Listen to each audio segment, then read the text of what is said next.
Luisa, la primera pregunta tiene que ver obviamente con el impacto que ha tenido estos 2 meses de Donald Trump en Europa.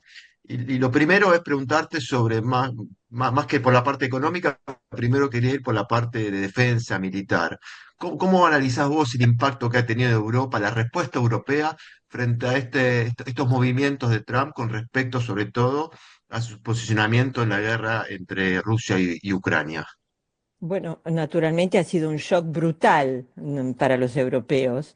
Em, y yo creo que en el fondo, por un lado, como pasa siempre en estos casos, por un lado fue brutal y es tremendo lo que está sucediendo. Por el otro lado, ese shock los obligó a despertarse rápidamente, porque desde la Segunda Guerra Mundial los europeos em, se olvidaron un poco de cuál era su propia responsabilidad, decidieron que la paz iba a ser eterna y que el gran hermano estadounidense los iba a proteger para siempre.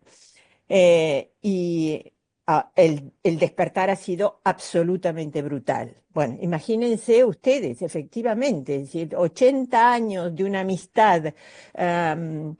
amistad amorosa que de pronto tu gran aliado te diga, bueno, se terminó, yo no quiero saber más nada con vos, y es más, me encantaría destruirte y hacerte pedazos, porque eso es lo que se presiente en este continente. Es decir, Trump no No, solo pretende abandonar a Europa, sino además desmembrarla desde el punto de vista económico y probablemente político. Entonces, por un lado, como decía, el choque ha sido absolutamente brutal. Por el otro lado, los europeos que se pelean todo el tiempo y que están divididos y que nunca llegan a un acuerdo, pero que no obstante eso, cuando las papas queman, son capaces de llegar a un buen acuerdo, se han despertado rápidamente y han decidido, ustedes lo han visto en las últimas semanas, am, organizarse lo más rápido que puedan. Han decidido unas deudas comunes de 800.000 millones de euros destinados a la industria de la defensa. Atención, que los europeos no están hablando de un ejército común. Todo lo que es defensa es exclusiva responsabilidad de los estados, de las naciones, como sucede con la OTAN en realidad, ¿eh? La OTAN no tiene un ejército en Europa, la OTAN tiene muchos ejércitos que cuando es necesario pueden actuar juntos, pero cada país conserva la soberanía sobre su ejército. Luisa, tú pensás, a ver, todos están calculando y haciendo inversiones multimillonarias. Vamos a hablar ahora de Alemania, que es el que más nos choca o nos impacta. ¿Tú pensás que en Europa creen de que esto es un antes y un después? La política norteamericana de Trump, que es algo inusual y algo también muy chocante y violento, ¿va a ser para siempre? Están tomando una decisión que es por un endeudamiento por una década. Alemania, por ejemplo, que es el país que más me impacta, el futuro canciller Merz dice, habla de Alemania ha vuelto, ¿no? Como una gran frase, y habla de la defensa de la libertad y de la paz. ¿Vos pensás que esto no es un poco sobreactuado y dramático para el endeudamiento tan grande?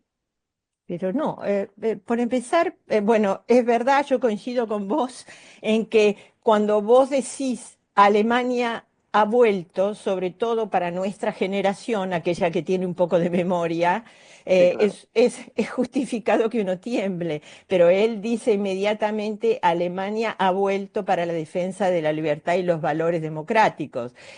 Yo estuve hace 10 días en Alemania cubriendo las elecciones y te puedo decir que la primera economía del mundo tiene unas infraestructuras dignas de, ¿qué puedo decir?, del país más pobre del bloque europeo. Durante todos los años de Angela Merkel, la infraestructura de Alemania se descuidó, las rutas son una catástrofe.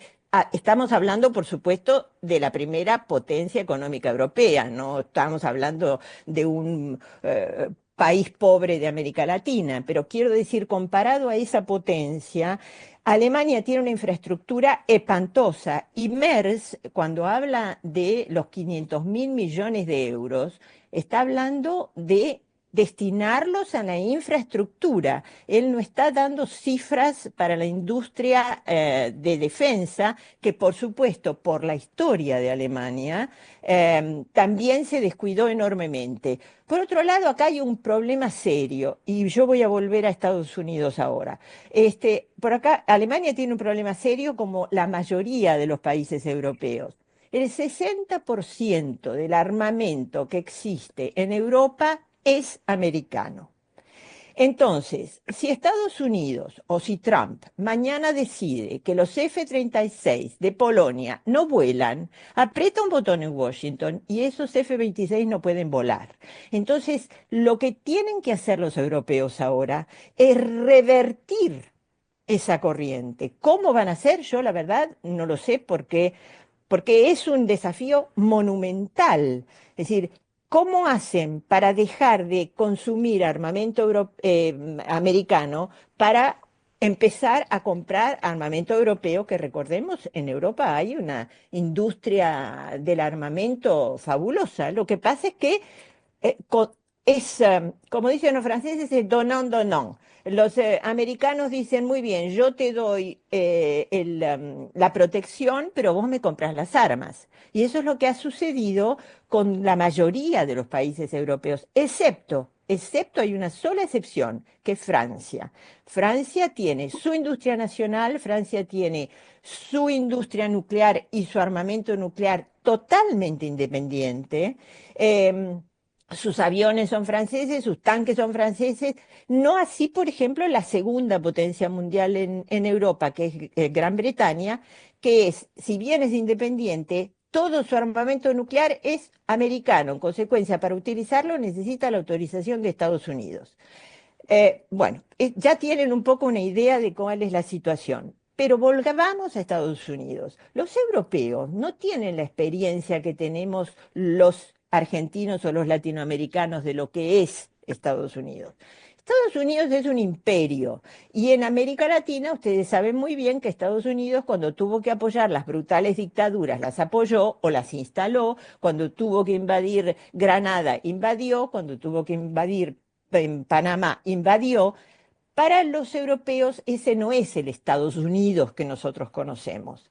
En consecuencia, para ellos la desesperación o la desilusión es doble. Para ellos era el líder, el gran líder eterno de la democracia occidental y resulta que ahora nos encontramos con un individuo o con un presidente norteamericano que dice, no, yo no quiero eso, quiero volver a las áreas de influencia en el mundo que, por supuesto, han sido prohibidas después de la Segunda Guerra Mundial. Y vos, bueno, Martín te preguntó sobre Alemania, yo te quería preguntar sobre el otro la gran potencia europea que, bueno, que de la Unión Europea, que es Francia, que vos hablaste un poquito. Y te quería preguntar sobre el rol de Macron, ¿no? Porque uno puede analizar que Macron está de salida, ¿no? Le quedan un par de años en el gobierno, pero sin embargo ha mostrado una actitud bastante fuerte o firme, por lo menos eso es mi percepción en esta situación. Quería preguntarte a vos sobre cómo analizás vos esta actitud de Macron y hasta dónde querés, o cuál es el objetivo de él en este último periodo de gobierno.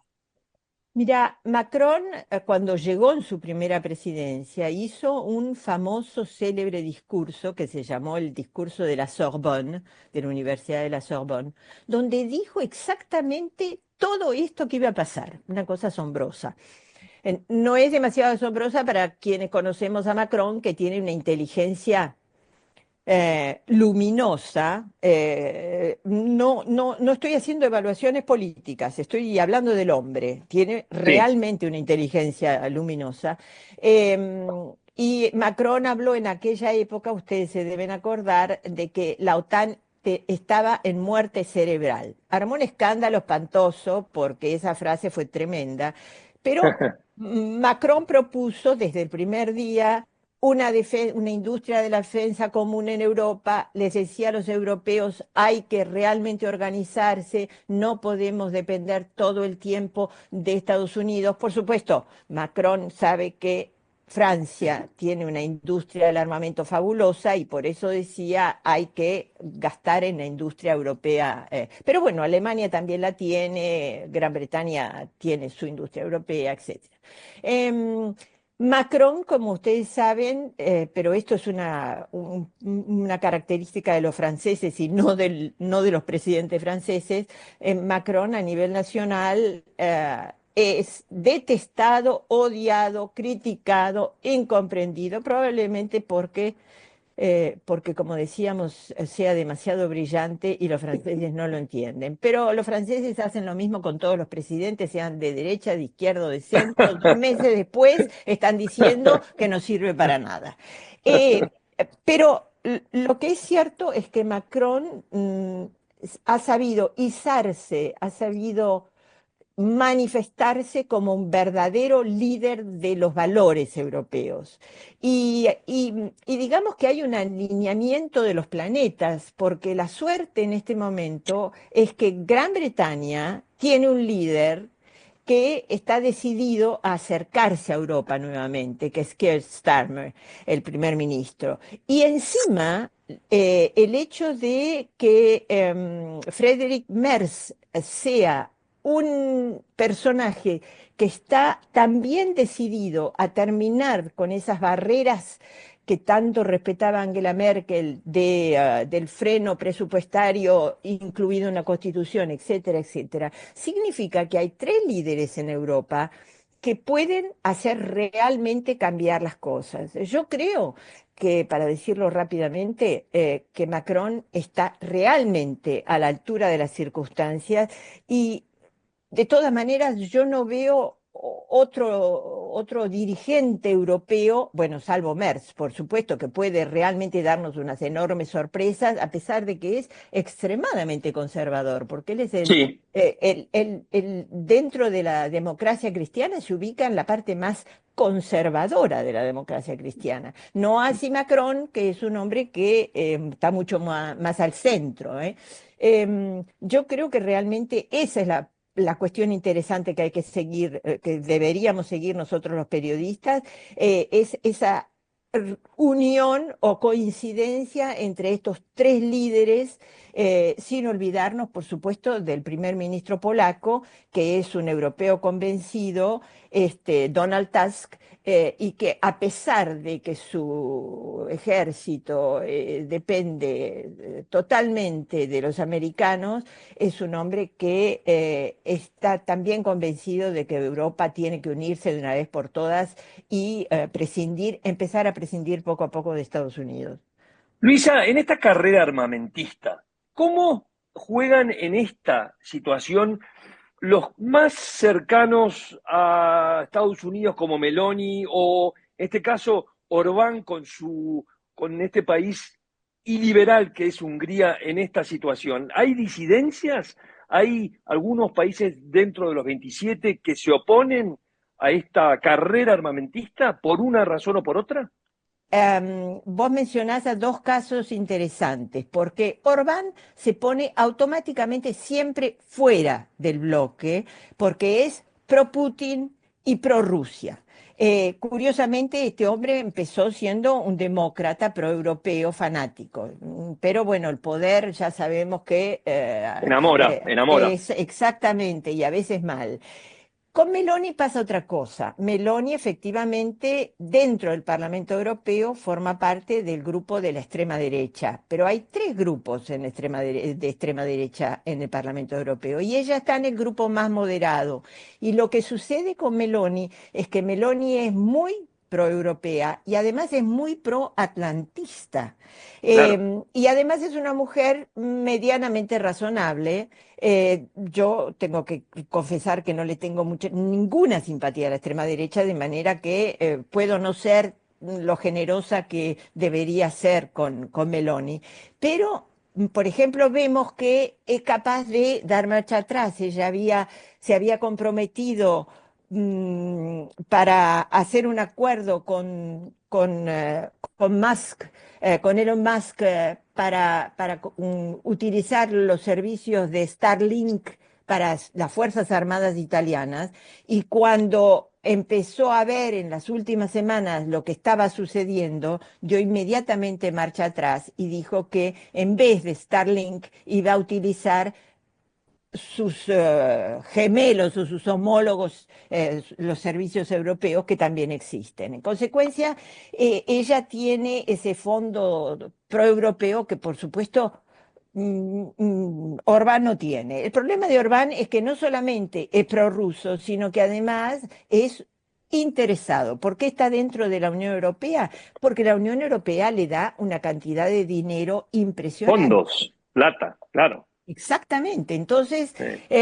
por eso es que él siempre negocia. Es decir, cada vez que tiene que votar algo importante, él hace todo un escándalo, perdón, y después la Unión Europea, la Comisión Europea en Bruselas consigue llegar a un acuerdo con él para que o él se vaya a tomar un café al bar de la esquina cuando hay que votar, o que tuerza una rodilla y no pueda venir a la cumbre. Siempre pasan esas cosas. Entonces, es un enemigo que, en fin, que está sentado entre dos sillas, pero los europeos lo conocen y saben perfectamente cómo manejarlo hasta el momento. Volviendo al tema de Rusia, porque muchas veces uno dice Rusia, la potencia, la gran potencia del mundo. Rusia tiene el PIB de España.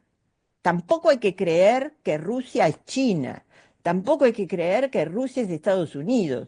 Yo no sé qué le pasa a Donald Trump. Quisiera ser, no sé, yo daría algunos años de mi vida para poder estar adentro del cerebro de Donald Trump y saber exactamente por qué, Sí. por ¿Por qué. dónde va? No, no, no. La pregunta es ¿por qué? ¿Por qué esa fascinación con Putin, que no tiene con Xi Jinping, seguramente? Es una fascinación. Yo no sé si ustedes saben que hay muchos ex agentes del KGB ruso que pasaron al occidente, que aseguran que hace 30 años Donald Trump eh, fue incorporado a los servicios de inteligencia rusos, y que esa es la razón por la cual Donald Trump tiene esa fascinación, o esa que ya no es fascinación, es casi una genuflexión ante el presidente Putin. Pero claro, por el momento no lo sabemos y esto es nada más que una especulación. Luisa, ya para la última pregunta, para agradeciéndote este diálogo, esta entrevista, te quería una reflexión final sobre el rol de Gran Bretaña, ¿no? Que está fuera de la Unión Europea, pero en este escenario, bueno, con esta idea del paraguas nuclear junto a Francia y quizás con Alemania con algo. Digo, ¿cómo ves el rol que está Starmer en Gran Bretaña cumpliendo en este escenario internacional? Bueno, es lo que decíamos al principio. A mí me parece que ha sido una divina sorpresa para los europeos. Porque imagínense ustedes que conocen bien la realidad de la historia reciente europea. Imagínense lo que sería si en vez de Starmer tuviésemos a Boris Johnson Boris Johnson, como primer claro, ministro. ¿Eh? sí, sí. ¿Cómo los hombres son tan importantes en los momentos históricos? Starmer está evidentemente mostrándose como un líder a la altura de Europa. Él desde el primer día dijo, yo me quiero acercar a Europa. De ninguna manera están planteándose La Unión, a la a la Unión Unión Europea. ni nada por el estilo. Pero de todas maneras, no solamente Starmer es un personaje muy interesante. Recordemos que el rey Carlos III, en el caso de Ucrania, por ejemplo, tanto él como su madre, como toda su familia, han sido infinitamente pro Ucrania. Y lo vimos en todos los gestos que hizo Carlos III hace 2 semanas, cuando fue el escándalo del Salón Oval y el maltrato al pobre Volodymyr Zelensky por parte de Trump y de Vance. Inmediatamente Starmer invitó a Zelensky e invitó al primer ministro, a Justin Trudeau, el primer ministro canadiense, pero no solamente fue Starmer, sino que inmediatamente el rey Carlos los recibió y los recibió en su residencia de descanso, en Sandringham, y los invitó a tomar el té. Es decir, hay gestos que son Sí. absolutamente evidentes, ¿no es cierto? Luisa, Bueno, interesantísimo todos mu- tu análisis, así que te agradecemos mucho por esta entrevista. Fue un gusto para mí como siempre. muchas gracias.